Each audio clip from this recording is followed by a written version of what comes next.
નમસ્કાર. નવમાના વિદ્યાર્થીઓને સંસ્કૃત તાસમાં સ્વાગત છે. સરસ્વતી નમસ્તુભ્યમ વરદે કામરૂપિણી વિદ્યા આરંભ કરિષ્યામિ પ્રસન્ના ભવ સર્વદા. સુપ્રભાતમ નમો નમઃ સુસ્વાગતમ.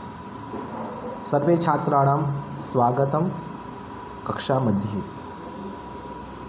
ગત ગુરુ શુક્ર એવં શનિવાસરે સર્વેષાણાં સુભાષિત વૈભવः इति पाठानाम् अभ्यासं कुरुतः. सुभाषित मध्ये श्लोक अपि उच्चारणं गुर्जरभाषायाम् अनुवादम् एवं स्वाध्याय अपि टिप्पणी पुस्तके सर्वे छात्रा लिखिताः. विद्यार्थी मित्रों, ગયા તાસમાં આપણે પાંચમો પાઠ સુભાષિતનો વૈભવનો અભ્યાસ કર્યો. ગુરુ શુક્રમાં આપણે એમની સમજણ કરી. શનિવારે આપણે એમનું ભાષાંતર અને સ્વાધ્યાય મેં લખવાનું મોકલ્યું હતું, જેમાં બીજો ને પાંચમો શ્લોક તમને કંઠસ્થ કરવાનો કીધો હતો. સેજી શ્લોક જોઈ લઈએ. ચલે વિત્તમ ચલે ચિત્તમ ચલે જીવિત યૌવને ચલાચલમિદમ સર્વમ કીર્તિરેવ હિ જીવતી. અને પાંચમો શ્લોક. દારિદ્ર્યમ ધનમ દેયમ જ્ઞાનમ દેયમ જડાય ચ પિપાસિતાય પાનીયમ શુદ્ધિતાય ચ ભોજનમ. વિદ્યાર્થી મિત્રો, આપણે આ શ્લોક જોયા હતા.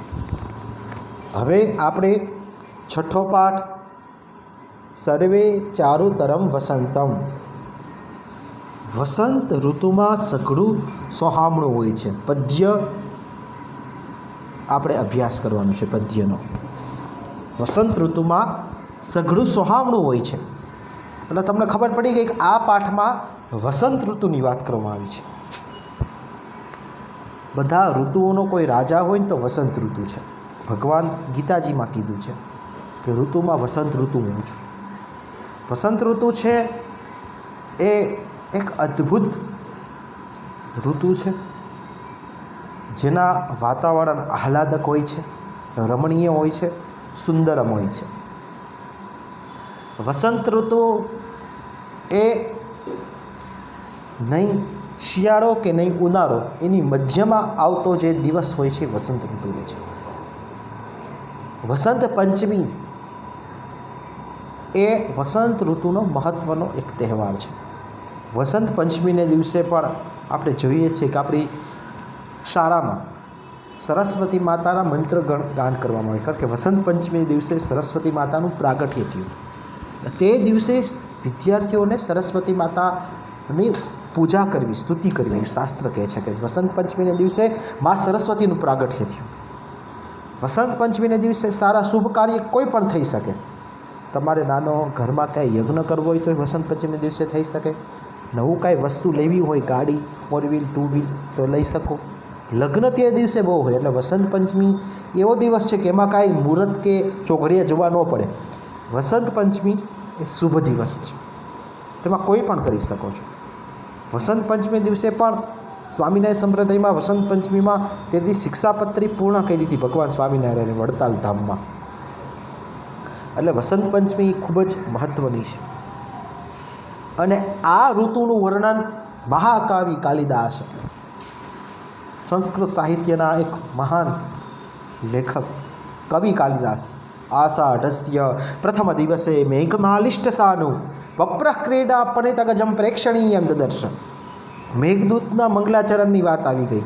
જેમણે મેઘદૂત, જેમણે અભિજ્ઞાન શાકુંતલમ, જેમણે વિક્રમોસૌર્યમ, જેમણે રઘુવંશ કુમાર સંભવ ઋતુસંહાર જેવા ગ્રંથ લેખા.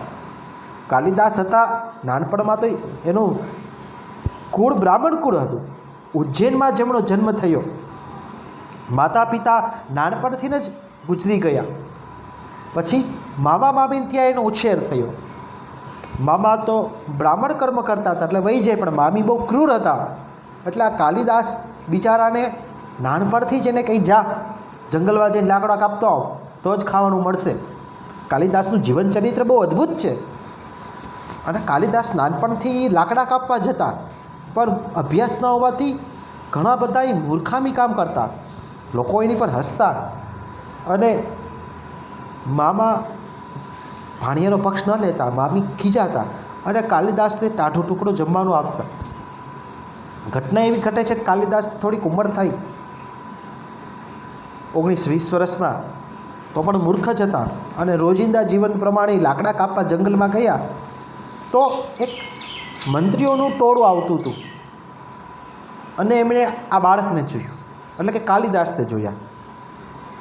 કાલિદાસ જે ડાળ ઉપર બેઠા હતા એ ડાળ જ કાપતા હતા કુવાડીથી. એટલે મંત્રીઓએ એને બોલાવ્યું, આ બાળક નીચે આવ. બાળકનું નામ પૂછ્યું, બાળકનું નામ પાડ્યું જ નહોતું. એને બધા મંદ બુદ્ધિ કહેતા હતા, મૂર્ખ કહેતા હતા. એટલે મંત્રીએ કીધું કે જો તને હું રાજા બનાવીશ, રાજકુમારી સાથે લગ્ન કરાવીશ, પણ તારી શરત એટલી છે કે તારે મૌન રહેવાનું. કાલિદાસ તો રાજી થઈ ગયા, ચાલો કાંઈ વાંધો નહીં, હું મૌન રહીશ. બાકી અમે સમજશું કાલિદાસની ભગવાનની દયાથી રૂપ હતું, સૌંદર્ય ખૂબ જ હતું. એટલે એને સરસ મજાના રાજકુમાર જેવા કપડાં પહેરાવી દીધા અને વિદ્યુત્તમા કરીને જે રાજકુમારી હતી, જે પોતે ખૂબ જ્ઞાની હતી, સંસ્કૃતજ્ઞ હતી, તેની સામે લઈ ગયા. એની શરત એવી હતી કે મારા પ્રશ્નના જવાબ કોઈ પણ વિદ્વાન આપી દે તો એની સાથે હું લગ્ન કરીશ.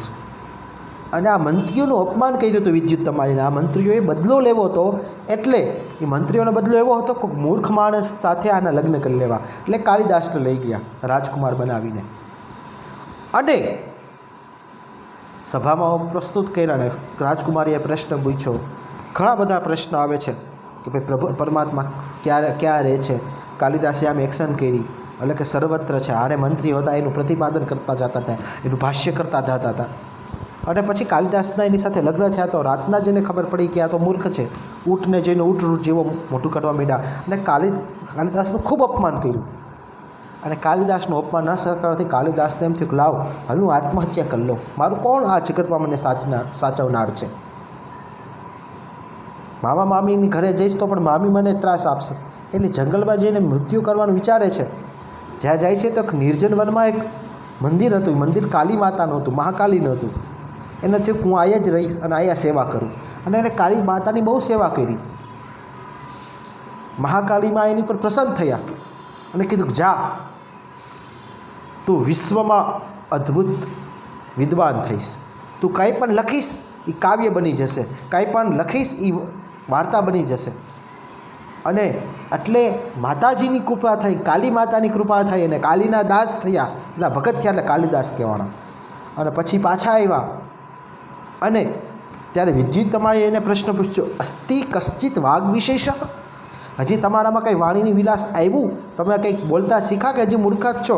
અને એના ઉપરથી કાલિદાસે અસ્થિ ઉપરથી કુમાર સંભવ, કશ્ચિત ઉપરથી મેઘદૂત, વાઘ ઉપરથી ને રઘુવંશ અને વિશેષ ઉપરથી એમણે ઋતુસંહાર લખ્યો. અને પછી તો એમણે ઘણું બધું સાહિત્ય લખ્યું. અને સંસ્કૃત સાહિત્યમાં અદ્ભુત ગણના થઈ, જેની સરસ્વતી માતા ખુદ વખાણ કરતા કે ભાઈ સંસ્કૃત સાહિત્યમાં કોઈ હોય તો કર્પૂરના કાલે ગણના પ્રસંગે કવિ કાલિદાસ જેવા એક કોઈ મહાન વિદ્વાન નથી થયા. કવિ કાલિદાસ છે શૃંગારના કવિ કહેવાય છે. વસંત ઋતુમાં સઘરું સોહામણું હોય છે, એમાં એમણે ઋતુસંહારમાંથી આ ગ્રંથ લીધો છે અને એમણે વસંત ઋતુનું વર્ણન કર્યું છે કે વસંત ઋતુ આવવાથી મનુષ્ય ઉપર નહીં પણ જીવ જંતુ પર કેવો અસર પડે છે એની વાત કરવામાં આવી છે. કાલિદાસે પોતાની કલમથી આવા સરસ વિશેષણો કે શૃંગાર રસ મૂક્યો છે કે સાંભળવાવાળા તરબોળ થઈ જાય. તો વસંત ઋતુમાં સઘરું સોહામણું હોય છે એ પ્રસ્તાવના જોઈએ. આની ટિપ્પણીને વિશેષણ તમારે પાકી નોટમાં લખવાનું છે. મહાકવિ કાલિદાસ સંસ્કૃતના અને સમગ્ર વિશ્વના સુપ્રસિદ્ધ કવિ છે. સંસ્કૃત સાહિત્યમાં જો પ્રસિદ્ધ કોઈ કવિ પામ્યા હોય તો મહાકવિ કાલિદાસ. તેમણે કુલ 7 ગ્રંથોની રચના કરી, જેમાં માલકાગ્નિમિત્રમ, વિક્રમોર્વશિયમ, અભિજ્ઞમ શાકુંતલમ, રઘુવંશ, કુમાર સંભવ, ઋતુસંહાર અને મેઘદૂત. મહારાજ વિક્રમાદિત્યની રાજસભાના નવરત્નોમાંથી એક કાલિદાસ હતા. નાના હતા ત્યારે મૂર્ખ હતા.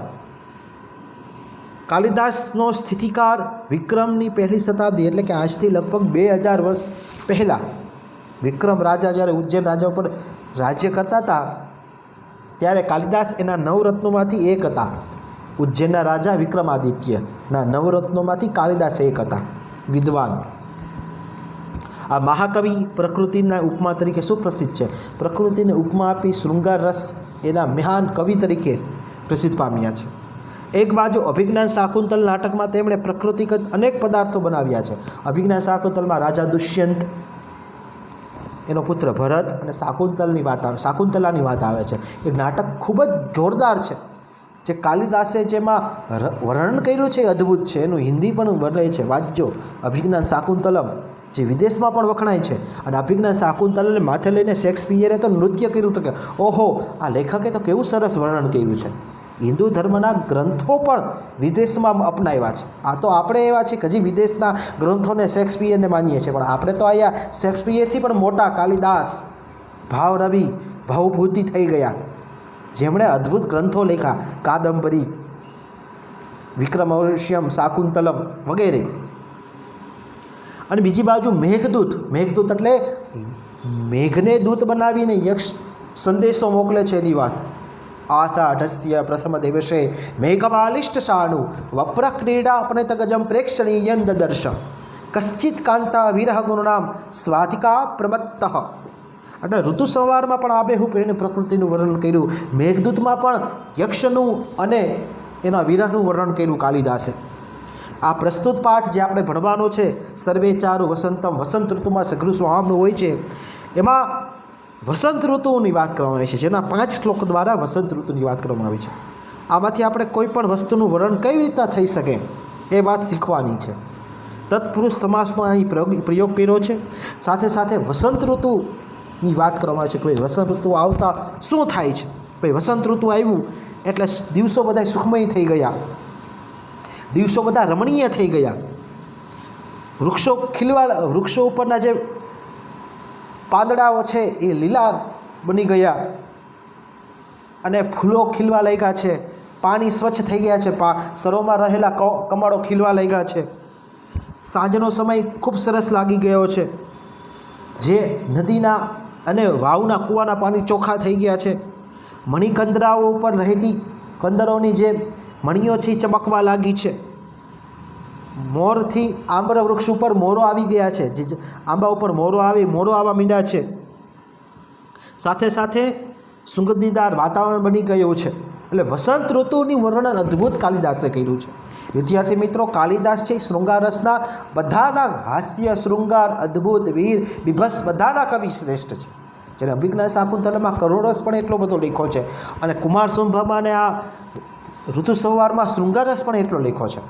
તો કાલિદાસની આ કૃતિની ટિપ્પણીને વિશેષણ તમારે પાકી નોટમાં લખવાનું છે. કાલિદાસનું જીવન કવચ પણ તમારે વાંચવાનું છે, ઘણું અદ્ભુત છે. હવેના તાસમાં આપણે આ પાઠનું ભાષાંતર સમજશું. બાકી બધું જે પણ પ્રશ્ન હોય તમે મને પૂછી શકો છો. અસ્તુ શુભમ ભવતુ.